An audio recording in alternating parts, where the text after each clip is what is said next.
বর্তমান আমাদের দেশের অবস্থা কি জানেন ভাই?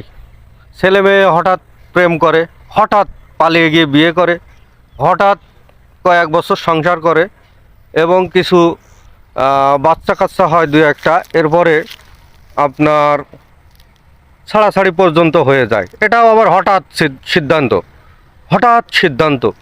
তো একটা কথা বলতে চাই, সম্পর্ক করলেন, বিয়ে করলেন, জীবন হলো, জীবন সংসার হলো, বাচ্চা কাচ্চা হলো, এরপরও আপনার জ্ঞান হলো না এই বাচ্চাগুলো কোথায় যাবে, কি হবে একবারও ভাবলেন না আপনার সন্তানগুলো। তাই অবশ্যই হঠাৎ সিদ্ধান্ত এখানে নেবেন না, অবশ্যই চিন্তা ভাবনা করে জীবনটার সিদ্ধান্ত নেবেন। আপনারা দুইজন হয়তো দুই দিকে অনেক সুখে থাকবেন, আবার বিয়ে শাদী করবেন, কিন্তু ওই বাচ্চা কাচ্চাগুলোর জীবনটা বড় অসহায়, বড় দুঃখী হবে। তখন এই বাচ্চা কাচ্চা অবহেলায় অনাদরে বড় হয়ে আপনাদের শুধু ঘৃণাই করবে, ভালো আর কখনো বাসবে না। এটা কিন্তু বাস্তবতা।